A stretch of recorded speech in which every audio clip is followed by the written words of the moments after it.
దేవునికి స్తోత్రం కలుగును గాక. మీ అందరికీ నా హృదయపూర్వక వందనాలండి.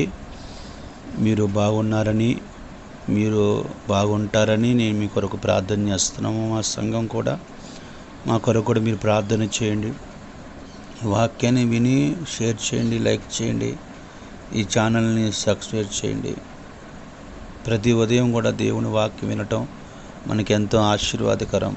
ఇక్కడ ఒక వాక్యాన్ని ధ్యానం చేసుకుందాము. ఆదికాండం 21వ అధ్యాయంలో ఒక మాట ఉండిద్ది, నీవు చేయు పనులన్నిటిలో నీ దేవుడు నీకు తోడే ఉన్నాడు అని రాయబడి ఉంది. మనం ఎన్నో పనులు ప్రయత్నిస్తామండి, ఎన్నో పనుల కొరకు మనము ముందుకు వెళుతూ ఉంటాం. కానీ అన్ని పనులు సక్సెస్ కావు కదండి. అన్ని పనులు కూడా మేలుకరమైన కార్యాలుగా జరగవు. కానీ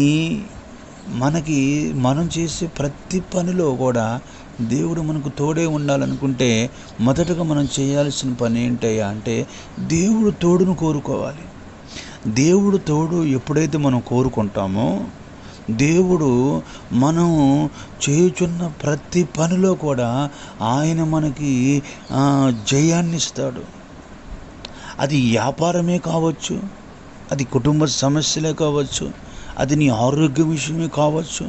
దేవుడు నీవు చేసే ప్రతి దాంట్లో కూడా నీకు ఆయన తోడే ఉండి జయాన్ని ఇస్తాడండి. మనం దేవుడు తోడును కోరుకోవాలి, మనుషుల తోడుని మనం కోరుకోకూడదు. ఒకవేళ మనుషుల తోడు మనము కోరుకుంటే అది కొంతవరకు మాత్రమే, కానీ దేవుడికి మించిపోయిన తోడును మనం కోరుకోకూడదండి. అందుకనే బైబిల్లో యోసేపు గురించి రాయబడి ఉంది. యోసేపుకు దేవుడు తోడే ఉండటం వలన అతడు చేయుచున్నదన్నిట్లో వర్ధిల్లాడని రాయబడి ఉంది.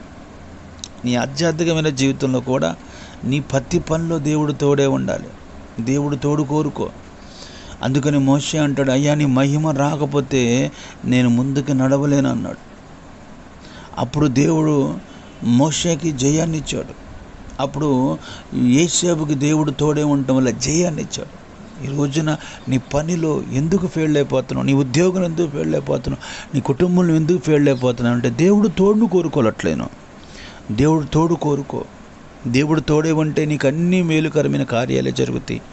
నువ్వు ఏ పని చేసినా ఆ పనిలో దేవుడు నీకు జయాన్ని ఇస్తాడు. మంచి పని ప్రయత్నాలు నువ్వు చేయగలిగితే అద్భుతాలు దేవుడు నీ జీవితంలో జరిగిస్తాడండి. దేవుడు తోడు కోరుకొని దేవుడి యొక్క ఆశీర్వాదాన్ని పొందుకోగలుగుతావు. దేవుడి మేలులతో నువ్వు అనుభవించబడతావు. దేవుడి మాటలు దీవించును కాక. పరిశుద్ధుడైన తండ్రి నీకు స్తోత్రం. నీ బిడ్డలు చేస్తున్న ప్రతి పనిలో మీరు తోడేమండి, వారికి సహాయం చేయమని ఈ వాక్యం వింటున్న వారి కుటుంబం